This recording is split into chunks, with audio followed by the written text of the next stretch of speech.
Hello, and welcome to the FCICA webinar series. Thank you for joining us.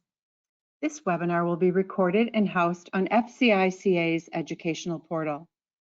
Also, all attendees will receive a follow-up email with the recording within 24 hours. Audio for today's event will be broadcast through your computer speakers. Be sure they are turned on and the volume turned up. All participants have been placed on mute. If at any time you would like to ask a question, please use the question feature. Only the staff will see your questions. Mark your calendars and register for these upcoming webinars and events. Thursday, June 6th is AVA, the premier commercial line from Novalis, a product webinar presentation from Novalis Innovative Flooring. And on Thursday, June 13 is Adopting New Installation Standards, a roundup for the industry, an educational webinar. And be sure to save the date for the CFI FCICA 2024 Convention and Trade Show, October 1st through the 3rd. Consider joining FCICA at these events. To learn more and register for all upcoming webinars and events, visit the FCICA website under Events. The link is in the chat box.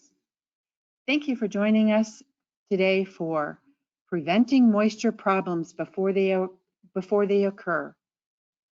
We are pleased to introduce our presenters, Joe Rizzo and Elvis Torres. Joe Rizzo is the Director of Sales for Concrete and Substrate Preparation at LATICRETE International.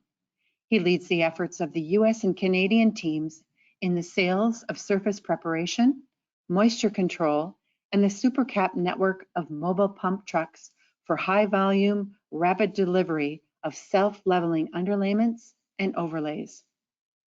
Elvis Torres is a product manager with LATICRETE International, overseeing the concrete and substrate preparation division of products, including NXT, SuperCap, and L&M brands. He is responsible for the overall performance, strategic vision, new product development roadmap, an entire product life cycle. Welcome, Joe and Elvis. I'm going to turn the controls over to you. Thank you, Christine. It's a pleasure to be here. Yes, thank you very much for having us. So I'll jump right in, talk a little bit about LATICRETE for those who may not know us and what we do. We've been around for 68 years. Third generation family owned company. We started in Bethany, Connecticut, where our world headquarters are still located, but we've grown throughout the world. Our core competencies are R&D, quality, manufacturing, and service. And we try to differentiate ourselves not only in our products, but the way we interact with our customers, both technically and from a service perspective. We are a well-specified brand that is known in the commercial community as well as residential. And our products are readily available throughout North America and throughout the world. We have manufacturing in all 7 continents, and we're sold in over 100 countries with R&D centers spread strategically throughout the world, 2 of which are located in the United States for R&D centers. And we are at approximately 1,900 team members. So hopefully when you need something, we're there to help you out. We're going to look at moisture today, and we're going to look at it in terms of the damage it can do, what it where it comes from, the sources, how to find it, how to look for it, and how to test for it, how it affects different types of floor coverings. And then from there, we're going to switch up the conversation a little bit so that we can discuss our product range for avoiding those problems, which can be very strong and very prevalent. And then there's a discussion on how to prepare the substrate for these products to get a totally dry floor when you install these products. By the way, before I go on, we've got a special guest sitting here today. Fred, if you can just shift around for a second. Fred's going to be an audience member, but he's also going to be listening to what Elvis and I are saying because he's our technical director for Oceania. He runs all of technical services and gets involved in some very, very deep technical stuff. So I'm a little worried that if I say the wrong thing, Mr. Gray here is going to correct me very quickly. Hello. Happy to be here. I'm happy to listen. Jojo. Well, thanks, sir. Next slide, please. All right, let's start looking a little bit at the nitty-gritty of stuff and what the moisture-related flooring issues are. When we talk about moisture coming through a slab, we are talking about something that can do damage in a number of ways. So first and foremost, the moisture itself. If the floor is a permeable floor, the moisture will come up through the floor, creating a wet area. If, on the other hand, the flooring is not permeable, then you may have a situation, depending on the exact location, if you're a slab on grade, and we'll talk about that a little later, where the moisture can actually push the floor, the final floor, and pop it right off of the concrete slab. What you're looking at in these pictures is some efflorescence. Sorry about that. I need to check the glasses. No, what you're looking at here is glue that has become soft because of the presence of moisture. And one of the mechanisms for destroying these glues is not just the water itself softening it, but concrete is a high pH material. The pH can run anywhere around 10 to 11 or so. And as long as the concrete is dry and the flooring glue is dry, that is essentially inert. However, once we start getting water coming up through the slab, what happens is the pH chemically attacks the glues. So you have a chemical reaction, you have the wetness itself, and as we'll see later, you also have a dynamic pressure, hydraulic pressure that can affect the flooring.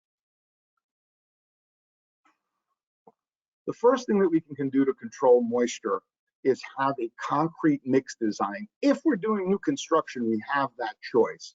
And the critical aspect of that is keeping our water in the water to cement ratio, or water to cementitious materials ratio, as low as possible for the given concrete slab.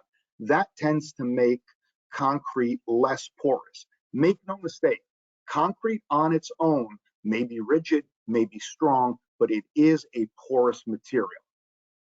The less amount of water that's in the concrete will also do one more thing. It will not come up as readily because you're using more of the water.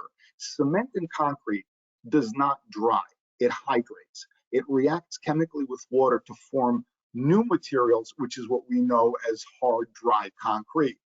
And there's water in concrete that is there for that hydration, but most of our time there's water in an excessive amount, which is used for placeability. You want to make the material, you want to make the concrete spreadable. That water, after the hydration of the cement, wants to come out of your slab. Next slide, please. Efflorescents are the salts that are located inside the concrete. Concrete is made up of materials from the earth. There are enough minerals that if there is a supply of water, the salts come up to the surface, causing bond breaking and non-aesthetically appealing situation. Now, we have two sources of water. The water that's mixed in the concrete itself that I referred to, and if the slab is a slab on grade, there is water coming up through the ground, and that is a constant environment. There should be vapor barriers to prevent that, but vapor barriers placed underneath a slab are made of plastic, which can deteriorate over time, or even worse, be punctured at the time of placement. So that upcoming efflorescence can be a constant situation. For a slab on grade, the Though, even if we take a moisture test, the one thing that we have found time after time after time, any moisture test that is done on a slab on grade is nothing more than a snapshot in time. We generally say that unless you're in an extremely arid environment, assume that at some point there can be moisture that comes through. The vapor barrier that's placed underneath, which is a piece of poly, as I mentioned before, is not absolute protection. It may protect for a while, it may not protect at all, depending on the efficacy of the application. Slab on grade is one of the most difficult situations when it comes to moisture, because even if you're not anticipating it, most types of flooring now is affected by it. So it should almost be a foregone conclusion to think about the possibility of moisture in a slab on grade. Other sources of moisture can have nothing to do with the slab itself. It can be water supply lines, it can be sprinklers. One of the interesting ones, I have a good friend of mine who's a waterproofing contractor out on Long Island in New York. And the first question that he tends to field, and the first answer that he has, is, where's my water coming from? And he'll automatically respond, have you checked your gutters, and have you checked the sloping towards your house? So even, or your structure. So sometimes we think of everything in the context of what's in the concrete itself, moisture to mix it, or moisture coming up from the slab. But the sources externally can play an important role. Let's look at a couple of different test methods for concrete, two of measuring moisture in concrete, two of which are surface methods, and one is an in situ method that actually probes deeper into the concrete. The first one is the ASTM F1869 calcium chloride test. It's a long test, and it tests for surface water. A sample of calcium chloride is put underneath a protective covering, a protective plastic covering that will not allow moisture to escape. That is not 100% absolute, but it is close enough for the test. And the results of the test are stated as per 1,000 square feet in a 24-hour period. What happens is, if there's moisture coming up through the slab, the calcium chloride will absorb it and react, and you can actually measure the amount of moisture that has been caught by the chloride. Relative humidity measurements are much more precise because they get into the slab. They don't just test the surface itself. And the slide here shows the method at which it's done. You can see in the picture that the probe goes a couple of inches into the concrete. It equilibrates for 24 hours, and then readings are taken after that 24-hour period. One of the things that we very often get asked is there a direct correlation between pounds of moisture that's measured in the previous test, the surface test, and relative humidity? There is not a direct correlation between the two test methods. However, some predictions can be safely made. One of the things for an RH test, as it's commonly called, is that the building must be acclimated and enclosed with the HVAC for 48 hours. This is the most basic of tests. This is where you start if you have a suspicion and you have none of the other tests available. Take a piece of fairly thick plastic, you tape it down 24 by 24, so 2 feet by 2 feet. It remains in place for 24 hours. It won't let you know how much moisture you have in the slab, but it will almost definitely let you know that you have a moisture problem. If you can visibly see moisture, chances are you've got too much of it. So we can see in this cross section what I was referring to before, in addition with the final flooring that's in place. We have concrete. This happens to be a slab on grade that's sitting on a water table. So the water vapor, not necessarily water itself, water vapor saturates the concrete slab and keeps traveling upwards. If it hits an absolute vapor barrier, then it may stop. But as we said, that may be a temporary situation that barrier is effective.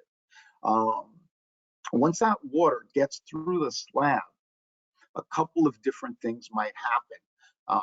With a non-porous floor, it will very likely push up on that final flooring and cause you problems, in addition to the chemical problems that are caused with the reactions and the softening of the glue. Next slide, please. So moisture sensitive floor coverings fall into a few different categories, and each one you see a different effect of the moisture. So on wood flooring, the moisture will actually come up through the wood if it's not mitigated. Vinyl tile generally keeps the moisture trapped, and the pressure can continuously build while the glue is softening, and you may have a loosening of the tile. Resilient sheet goods also act in a similar way with vinyl tile. With tile, you will see the efflorescence and the softened glue come up through the seams of the tile. You may not notice it as quickly with the resilient sheet goods. And carpet squares, when an adhesive is used, have all those issues. The glues can be compromised and the moisture can come up through the carpet square. Next slide, please. Few words about tile. We are a company that has dealt with tile installations before we dealt with other types of flooring, and we've seen a lot of different configurations. Earlier in my career and in my life, tile applications were 12 inches by 12 inches with a 1/4 inch of grout. They were made out of ceramic. They were relatively porous. So even if you put down a tile floor on, let's say, a slab on grade or slab below grade, the moisture could come up through the tile without compromising the setting mortar. It may create a moisture situation in the space, but it wouldn't necessarily compromise the bond. Things have changed a little bit now. Grout joints have gotten thinner, and tile has become much less porous. And you have a material in the setting mortar that has an extreme bond strength to concrete.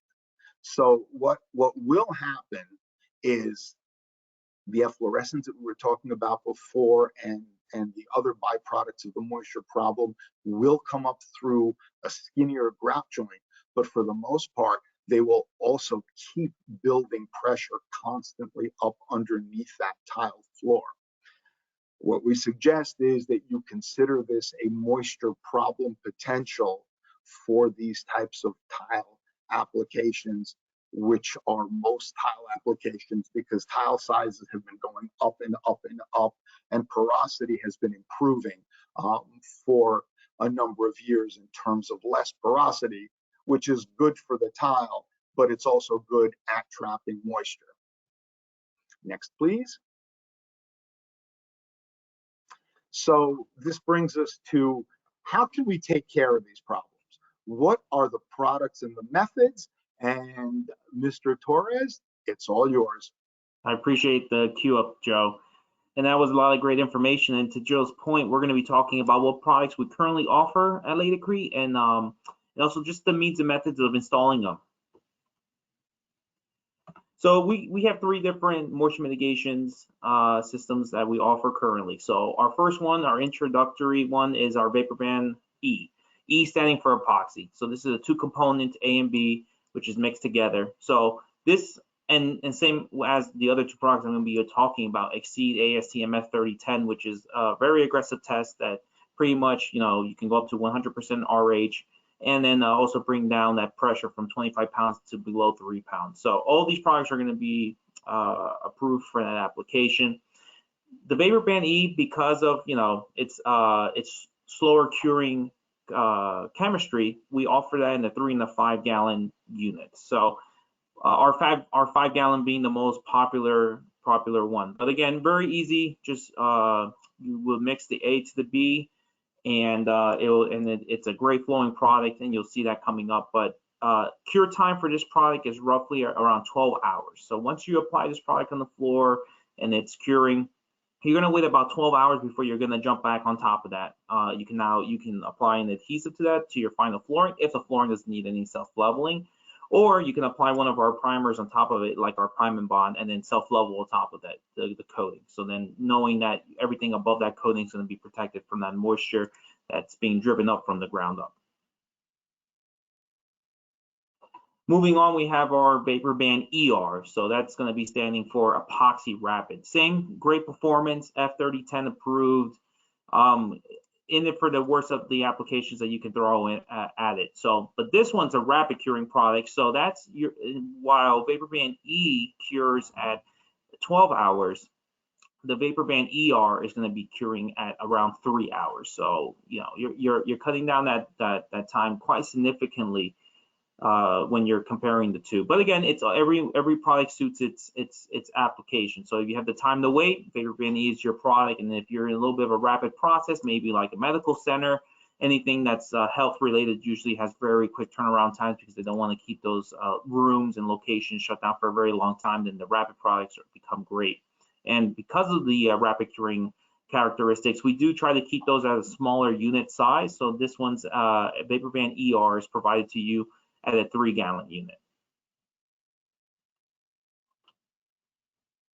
And finally, our last product that we have, which is very unique. It was actually at the time one of the industry first to provide this type of technology. So at LATICRETE, we're always looking to cut down in time. We're always looking at eliminating steps because time is money, and on top of that, logistics, right? Bringing in additional products, additional labor to job sites can always throw in just another area for a mistake to happen. So when we developed VaporBand Primer ER, which is a primer and an epoxy rapid, we eliminated the step between if you were needing to self-level after you were applying a moisture barrier, instead of having like another primer and then tools to apply it, you can apply VaporBand Primer ER, let it cure, which it's just like our standard rapid product, which is 3 hours. And after 3 hours, you can apply any of our self-leveling or super cap self-levelers on top of it. So our NXT Level Flow, Level Plus, or super cap SC500, for example, all those products, as soon as it sets around 3 hours, they'll be tack-free. You can pour the self-leveler on top of it without the need of having an additional primer. And number one, that saves time, obviously the cost of the logistics of that, and just it eliminates room for error. So it's a great technology. It has internal chemistry, which allows that cement-based product to bond to it. It doesn't look like it should work, but it definitely does, and it does a phenomenal job and gives you a very high bond strength. We get easily over 300 to 400 psi bond strength when applying the self-leveler on top of our VaporBand Primer ER. And again, it's just come extremely in handy. Retail stores that need to open the next day. Again, health applications. So just a great product and a great tool to have in your arsenal for when those special applications come up, for sure. And this is just a nice little overview of all the products that we just talked about. So kind of saying, you know, as they're all two components, we currently have 2 of those products being rapid. Now we do have our resinous systems as well, which are these VaporBand primers. The VaporBand moisture mitigation barriers can be used with. So as a base coat, obviously it doesn't even matter if it's tile, wood, even coatings. Coatings can be affected by moisture that can bubble and cause failure. So again, these products can be used in those type of applications. Underlayments, obviously. Overlays, all these products could be used with our self-leveling overlays, such as our salt and pepper and our decorative layer, the DL. But when using with an overlay, you're going to have to do a sand broadcast, because with any final finish, like an overlay like that, you want that mechanical bond to the substrate. So a sand broadcast is going to provide that application for you. Many of our tile and stone adhesives, such as a 254 and a 254 platinum, adhere right on top of our moisture mitigation, so no need to apply a primer or anything like that. These products bond just fine to our moisture barriers, which is great because, again, you do have a moisture-sensitive tile and stone out there, which can be affected by moisture. So just a great alternative, and making these products as easy to use with a broad range of products that LATICRETE offers. Elvis, if just one thing to add. Absolutely. If I may. So you made a great point about how tile setting mortars can be applied directly to moisture mitigation. Water-based glue is not necessarily capable of going directly over an epoxy moisture mitigation system. And it will require, for the most part, and that's not for any particular brand, this is a general thing, it will require, for the most part, either a thin skim layer of a skimming material or a thin layer of self-leveling underlayment. And whether you use one or the other is a practical consideration. How big is the area? Is it easier to self-level it versus whether to skim it? No, that's a very good point, Joe, and thank you for bringing that up. Yeah, and that's a great product to use, which Joe had mentioned. Our Skim Light is a great product, which can go from a feather edge translucent up to an inch thick. So wide range of applications can be used over and under moisture mitigation. You might think about why you would use a skimming product under moisture mitigation, but obviously these products are expensive. You don't want them to kind of go to waste. So a lot of people like to prep their floor in advance of putting down the moisture barrier, and then that just allows it for a much smoother, more even placed product, which again will give you the coverages that you're looking for, and overall just better performance. So Joe kind of showed those pictures there a little bit earlier. That was actual application that we did. This is when we were actually doing a health center with our VaporBand Primer ER.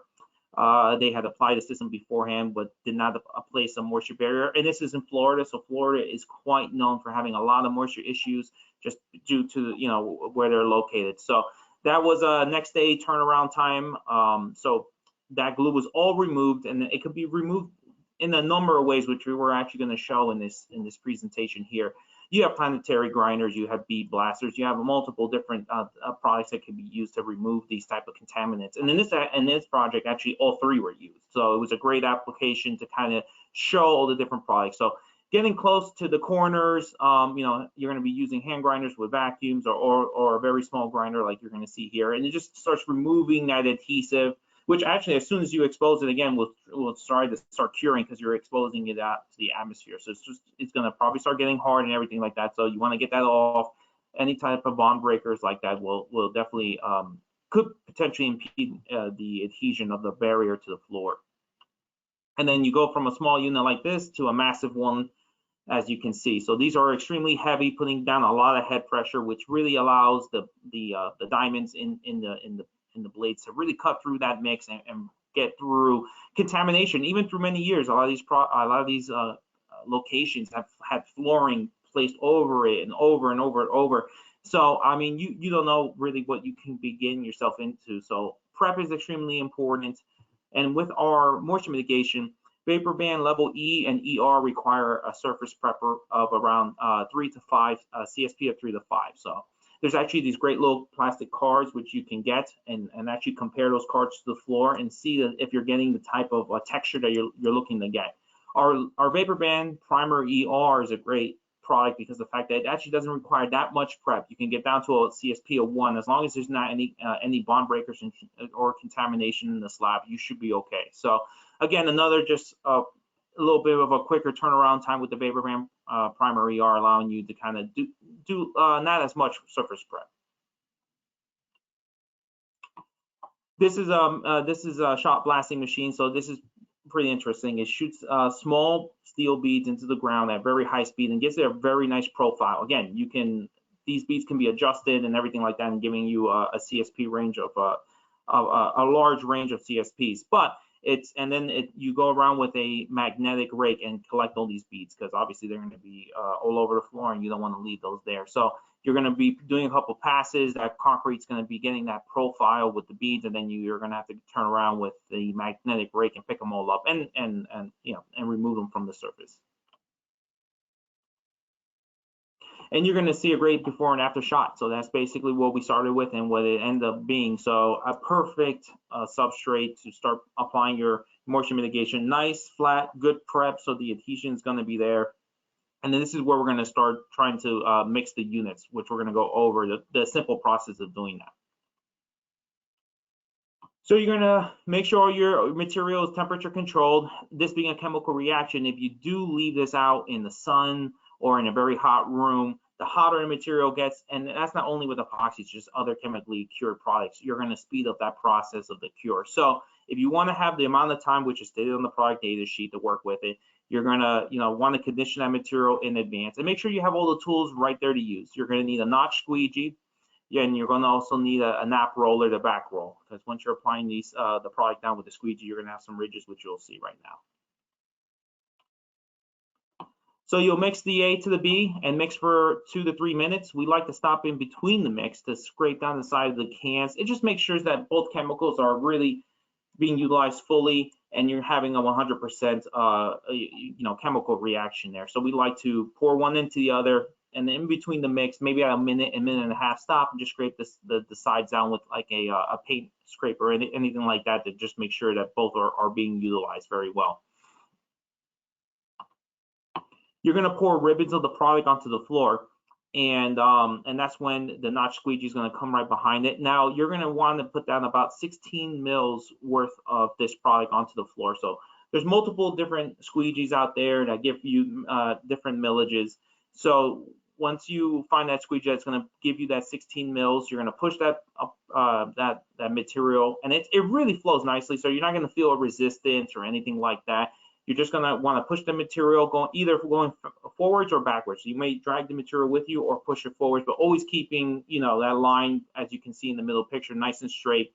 And then you're going to want to pour the other material when the person comes back, very close to that mix. And again, mix the two together. Make sure you're getting 100% coverage. You don't want to leave any bare spots.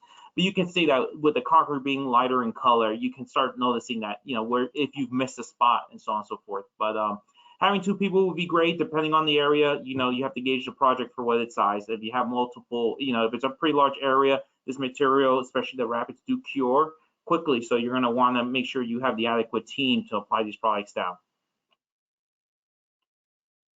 And this is a real nice close shot of the application. So you're seeing that millage. That's gonna, once that material is smoothed out with back rolling, that's gonna give you your 16 mils, the thickness that you're gonna need to again prevent you from having that moisture come through and attack your final flooring. It's gonna be that great protective layer, which is an added benefit and insurance for your floor installation. The worst thing you could do, and the most of the time, and Joe can definitely attest to this, is coming back after the fact and then coming back to an issue where you kind of pretty much eliminated it from the very beginning, and it becomes a much more costlier project once you have to remove flooring and everything like that. So just pretty much good to guarantee, if you feel there's moisture and you've done the testing with the various tests that Joe had talked about earlier, it's just going to be a great guarantee for you to make sure your project is going to last a very long time. And keep in mind that you want to address the moisture at the slab. You cannot put moisture mitigating epoxies over the top of self-leveling. Now, you can use our skim or our NXT patch to do some patchwork on the floor prior to the placement of a mitigation system, but epoxy is meant to go over the concrete slab, and self-leveling, if required, goes over the top of that. And you can start seeing the difference between the product being back rolled. And again, you're going to want to you're going to put a puddle of the material in an area and put that roller in it, because if you put that dry roller on top of the material and start back rolling, you're going to actually take away from that floor with the roller, because it's going to start absorbing that. So if you can go put a puddle somewhere, kind of make sure that roller is really nice, saturated with the product, and then start back rolling, that would be perfect, because you're not taking away any from the amount of product that you put on the floor. And you can easily see here the difference, between the notches and then the flat part. And then the picture on the right is finally the product installed, and people at this point were already walking on it. So about 3-hour cure for the VaporBand ER and the primary R, and the 12-hour cure for our VaporBand E. And we are also expanding the line, not only to have epoxies, we are looking at other awesome technologies and are always launching products in our every year, twice a year. So if you're anytime you're looking for a new product launch from LATICRETE, you're always going to be looking in our February and then July launch windows. That's typically where we launch products. So you'll see a lot of great information coming out of what we have coming in those months. And we kind of talked about this a little bit earlier in the presentation, but again, if you're doing a self-leveling overlay application, so this is a product that's going to be applied. It looks like a self-leveler, but you actually leave it there and you go and you start polishing it, like how you polish a car, right? There's multiple different steps, and then you get different gloss levels, so on and so forth. So those products again need to be mechanically anchored into the ground, because that's the floor that's going to be taking all the brunt of the walking and the carts and so on and so forth. So you're going to do exactly what that picture on the left is showing. You're going to throw sand to the point that the product cannot accept it anymore, and then you're going to come back and vacuum it, and what that leaves is a nice gritty surface to mechanically adhere that overlay. But let's just say that you're using our vapor band level E, and okay, the speed is not the essence here. You're doing large areas. You need that larger unit, the 5-gallon unit. So once you're done and you're going to actually start applying your self-leveling underlayment, now again, that's a product, that's going to level the floor, but then it's going to find either tile, wood being placed on top of a carpet. You can use our prime and bond. So it's a real nice, easy product to use. It's our primer for smooth surface application. So whether you're applying over tile, a floor that is previously well adhered to the substrate, but you're not looking to remove it, you can use our prime and bond and then level on top of that product. So it's a great one component primer that we manufacture, and it actually has aggregate embedded into it. So that already creates a mechanical bond as well. But we do not recommend it for overlays. Again, this is strictly for underlayments that you're going to be using on top of our product. So, and here we have a couple slides of actual projects that we've done. So this is a hospital in Seattle where we actually did our vapor band system and then used our super cap high volume pumping system, which can pump up 30,000 pounds of self-leveler an hour. So if you're needing if you have large areas that need to be leveled extremely quickly, our super cap system is definitely a great alternative for anyone to use. And please reach out to Joe if anyone's interested in using that material. I'm sure he would love to talk to you guys about it for sure. And if anybody's in Australia, please reach out to Fred. Yeah. So this is one shot of this hospital. Very intricate designs with the vinyl that was done afterwards. But again, you need extremely flat floors. Any discrepancy, again, can be seen through vinyl since it's so thin. So any divots, any pin, anything like that will be seen. So you can see that this floor product was applied. Our vapor band system was used because vinyl is definitely susceptible, some of the adhesives as well, to moisture. And then from there, it was self-leveled. And again, it's a hospital. Having a hospital area shut down, even for a day or two, you're talking about hundreds of thousands of dollars they're losing, obviously having these rooms open and attending to people. So high critical points of making sure that you have everything covered, especially your moisture. This was the system that we used with our Spartaco, again, our resonance system. This was a brewing location here in Connecticut. This was another Spartaco application of a gallery where we did moisture mitigation first, and then we did our metallic floor, which is a metallic flake that goes into the epoxy and gives you like a little bit of a cloud type of look. It's very, very interesting. And this is another application where our overlays were being used. This is our NXT level SP white, which was used in an auto gallery, and but was first mitigated with our vapor band system, just to make sure that obviously there weren't going to be any issues, because overlays are also susceptible to moisture. If you don't put any barriers down anywhere where you typically have carpets, walk-on mats, anything like that, you're going to start seeing an impression, a ghosting, if you will, of that moisture around those carpets. So again, just covering yourself, and obviously this is an event space as well, so appearance is at a critical high over here. So having any blotches in the overlays, any dark spots would definitely be something it's taking away from the space, which you don't want. And in summary, definitely moisture issues, and there's moisture issues out there, but we here at LATICRETE definitely have applications for you. We have our sales representatives around the country. So wherever you are, if you have any questions, we're here to help. We have the products to help. Our technical services department is also phenomenal. And we just want to let you know that we're here to help you in any way, shape, or form, whether it's tile, wood, vinyl, whatever it may be, the final finish. We have all the products for that the moisture protection and the self-leveling as well. Thank you very much. Do we have any questions? Hey, thank you, Joe and Elvis. If the audience has any questions, please enter them in the question box now. Our first question, can moisture mitigation epoxies be used as a sand broadcast primer for bonding overlays? Well, I think I'll answer that one since I just finished talking about that one, Joe. But yeah, no, absolutely. You can use our moisture mitigation as a primer, as a bonding surface for overlays, as long as you have that sand broadcast into it to make sure that it's mechanically adhered to the surface. So most people go with it, especially with overlays, just because they are costly and finish. So to really take the chance on not putting a moisture barrier down there, and you need to mechanically adhere it to the floor, whether with a standard epoxy, 2-component epoxy, people say, okay, due to the amount of effort that we're going through to make sure this floor is perfect, we're just going to buy the extra insurance and get the Vapor Band 2-component epoxy moisture barrier for that application. One of the main differences of a standard epoxy versus a moisture mitigating epoxy is the amount of bond to the concrete floor. Moisture mitigation epoxies are designed not to blow off of a floor. This is particularly applicable in a slab on grade. So even if you have a breathable flooring system that requires an epoxy as a primer, you're taking the chance of blowing that whole floor if you use the wrong epoxy that does not have mitigating properties. Our recommendation more often than not is, if it's a slab on grade, use the mitigation rather than the standard epoxy primer. And if it's an elevated slab, then you measure your moisture to figure out if you need one versus the other.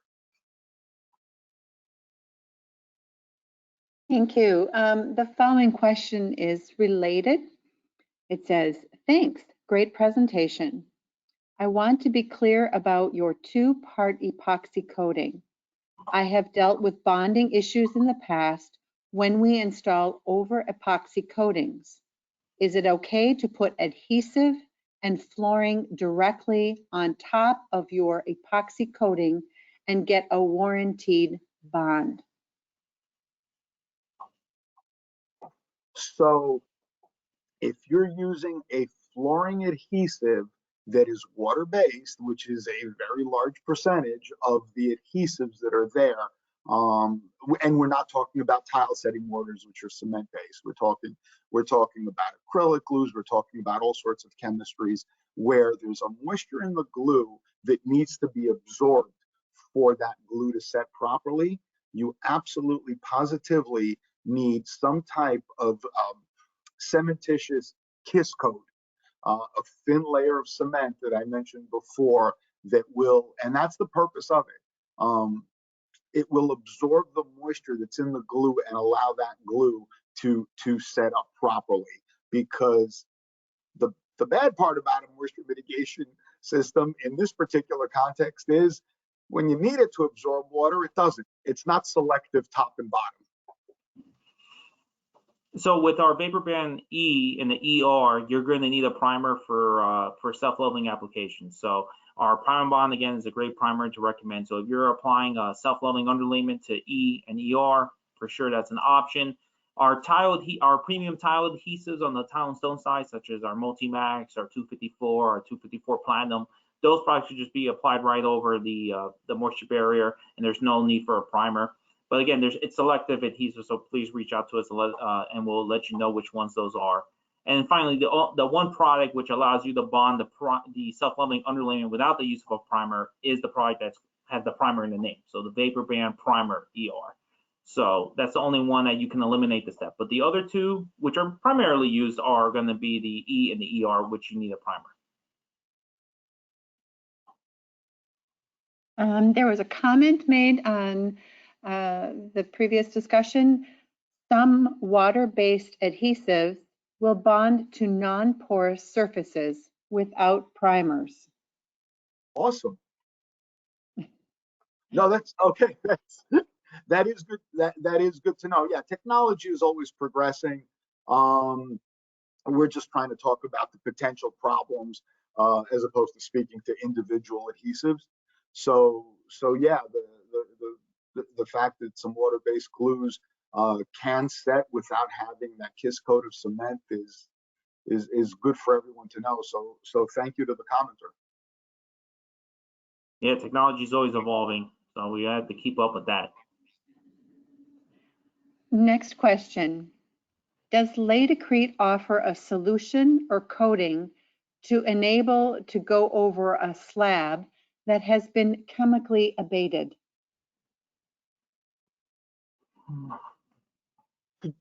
Could you repeat the question, Kristen? Because I'm not sure I understood it. If I just want to make sure that I'm.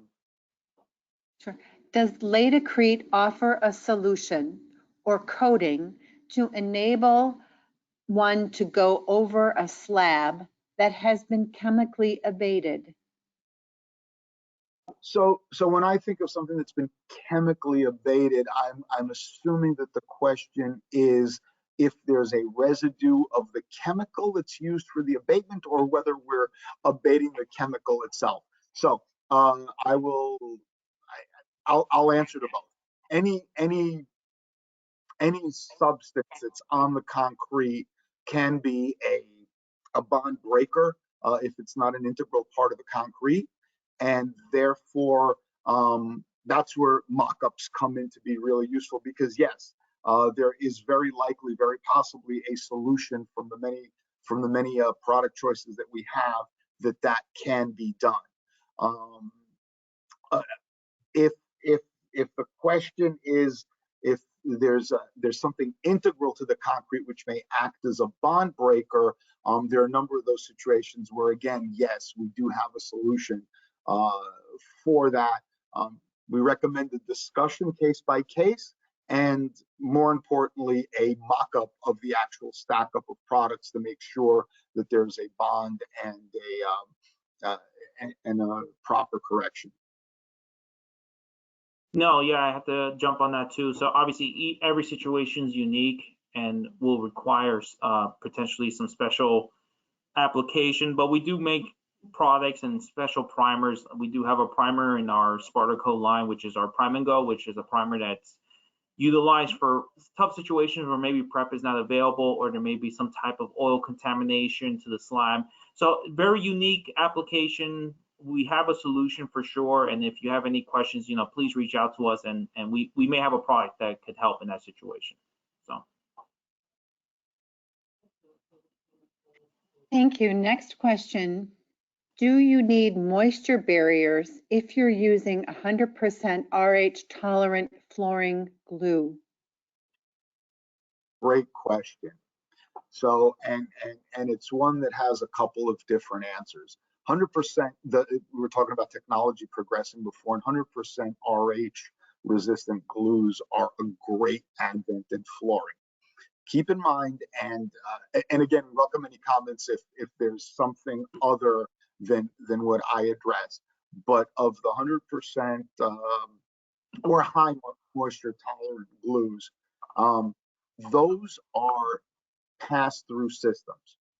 So the tolerance refers to the glue not breaking down from the chemical effects of pH and softening of the water itself. It does not refer to a protection of the flooring above it. So if there is a floor, let's say carpet or wood, where moisture can come through, the glue will remain intact, but that doesn't mean that the moisture vapor won't come up through the floor itself. For an elevated slab, that will be those slabs with vinyl or some other non-breathable product will be okay, although you may have some of the harmful effects of moisture come up through the seams, but not likely. So that's a case that can be evaluated usually positively. However, slab on grade, where you have a constant supply of moisture and vapor drive, not just the vapor that's in the concrete, but the vapor is now being driven up from the ground through the slab with a pressure, a hydraulic pressure.